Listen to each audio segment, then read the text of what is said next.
Pisces, ano pa ang dapat yung malaman today? Sa mga Pisces ito guys, ngayong June 18, 2025. Ano pa ang dapat yung malaman guys sa mahalagang 4 na message dito? Ano ang dapat ninyong malaman? Para meron kayong guide. June 18, 2025. Sa mga Pisces. Okay, Pisces? Mga dapat ninyong malaman.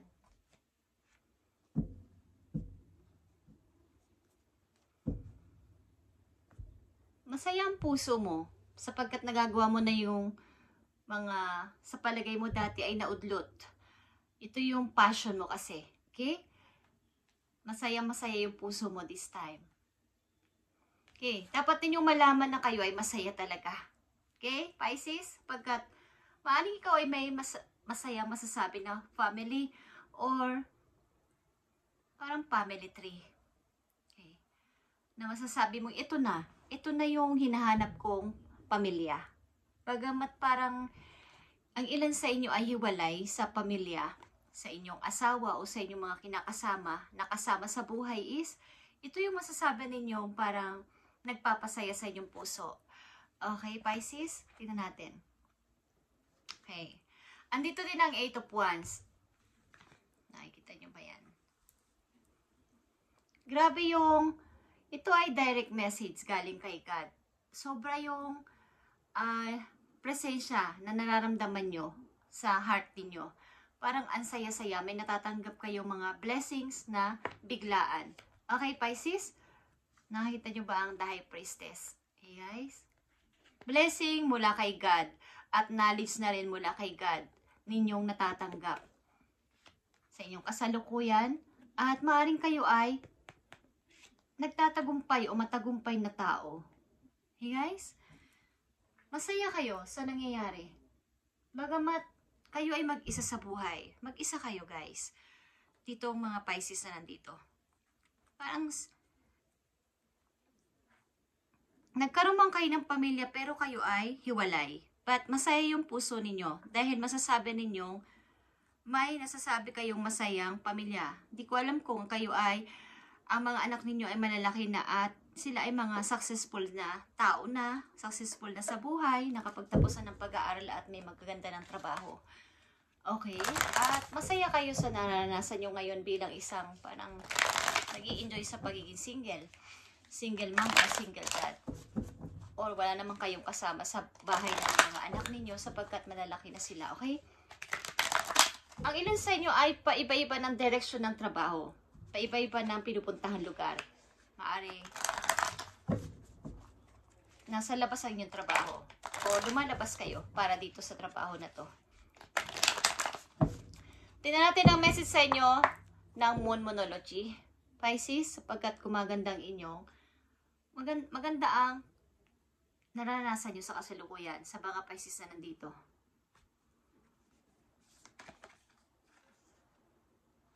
Okay, Pisces? Know you are love. At ito ay Libra.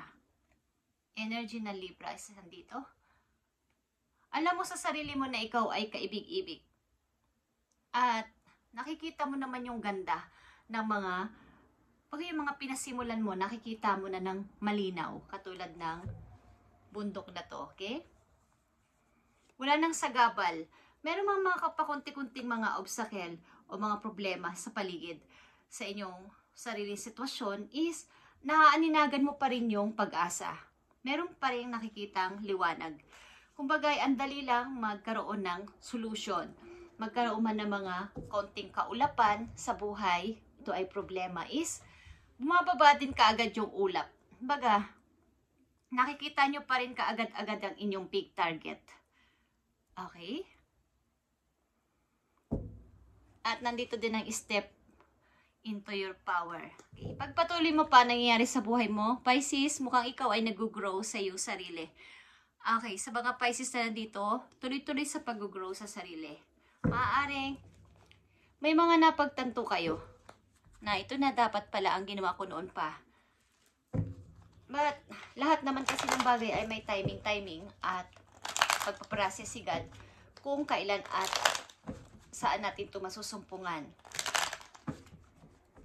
Tingnan natin mga advice sa'yo, Pisces, para magkaroon ka ng guide. Ito ay reading today, guys. Magsisimula ito sa araw na to. At ito ay mangyayari sa inyo o nangyayari na sa inyong kasalukuyan. Okay, Pisces.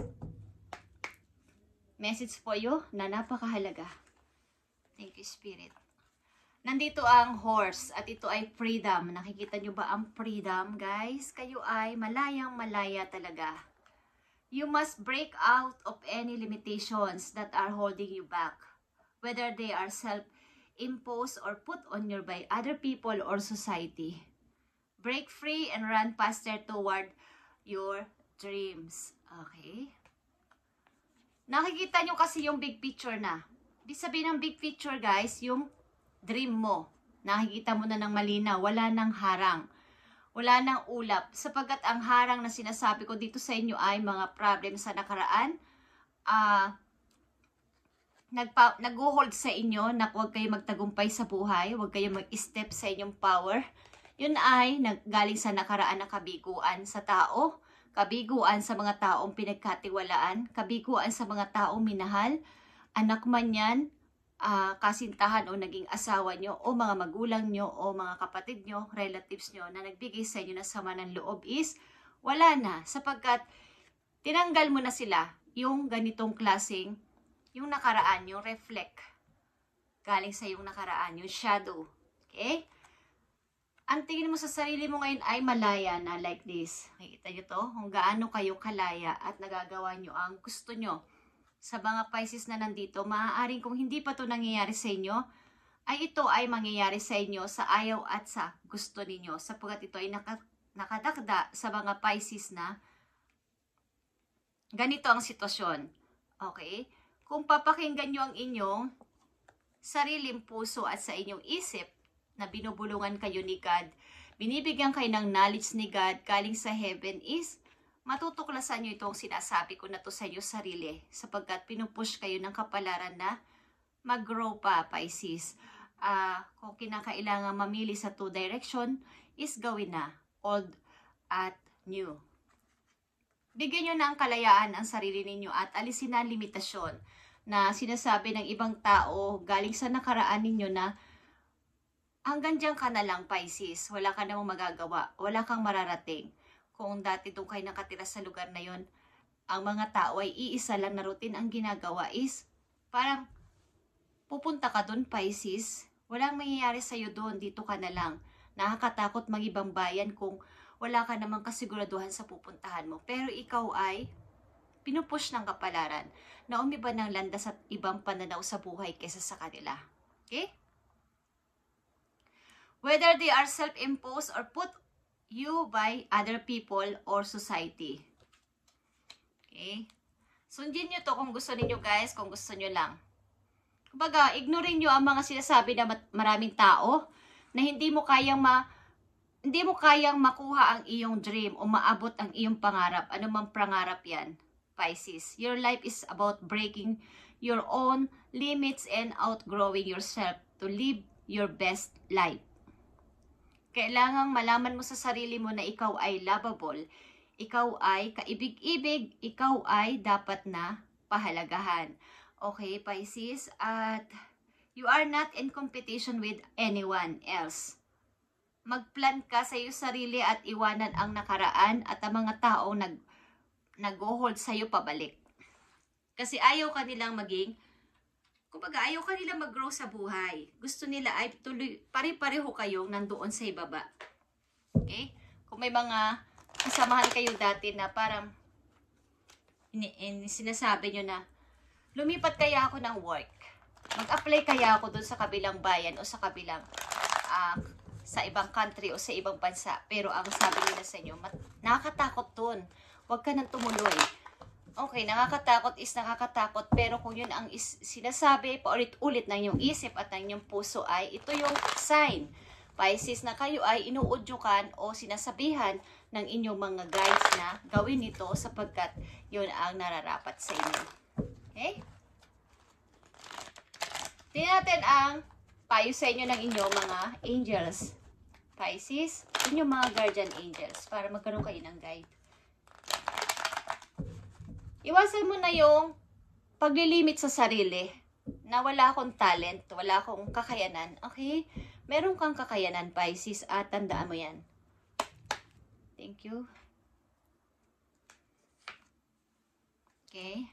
Nandito ang Guardian of Abundance. About ito sa iyong paglago sa buhay, lalo na sa kaperahan. Pisces, may makikilala kang tao na tutulungan kang maabot ang iyong pangarap. At mag-a-advise sa'yo na ganito yung gawin mo. Magiging isa siya ang tagapagpayo sa'yo. Ito man ay bago mo pang makikilala o isa ng kaibigan na papunta din ang gusto niya sa pag-unlad sa pera. Ito yung time para sa yung great success is nandito na. Okay? All your plans are blessed and will move forward perfectly. Mga unexpected na job opportunities is magpapakita sa'yo o mag-a-appear sa'yo in the near future.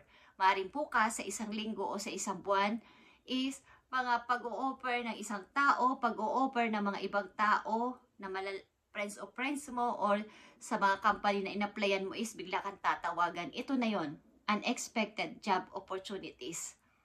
Make sure to accept them. Wag na hindi mo ito tatanggapin, Pisces, dahil ito ang simula ng iyong pag-unlad sa buhay at pag-angat pa. Sapagkat nandito ang The Chariot. Okay, ikaw ay maglalakbay. Aalis ka sa iyong pinagmulan na lugar. Aalis temporary sapagkat gusto mo mag-grow, gusto mong umangat, gusto mong maiba. Lalo na makaipon ng pera. May makikilala kang isang taong merong parang nakaka-amaze siya sa tingin mo dahil siya ay maunlad. Siya ay negosyante. May alam siya sa ganitong klaseng larangan na pagpapaunlad sa pera. Okay? Ang taong ito ay mahilig sa trabaho. Workaholic ang person na to na makikilala mo at tutulungan ka nito sa anumang bagay na papayuhan ka at magsasuggest ito sa'yo ng mga bago. Ito ay iyong new beginning. So, go within. Okay? Go within. Pisces, new beginning mo to at go within. Huwag mo na itong papalagpasin kapag ito ay nag-appear sa'yo na may nag-offer ng job na hindi mo naman inaasahan na ikaw ay magkakatrabaho. Ito na yung start nun, Pisces. At ito ay paglipat, pagre-relocation sa ibang country, ibang company maybe. Thank you, Pisces. At ito ang message nyo ngayon, June 18, 2025. At maging successful kayo dito sapagkat pawala na yung ulap dito. Nakikita nyo na yung malaking magandang bundok dito, yung tinitingnan nyo na parang hindi nyo makita-kita ng clear sapagkat maraming ulap. Mataas kasi itong bundok na to at maraming ulap palagi. So ngayon ay nakikita mo na ng malinaw. May mga pakunti-kunti man na problem na darating is madali na lang mariresolbahan o magbibigay ng solution. Thank you, Pisces, and God bless.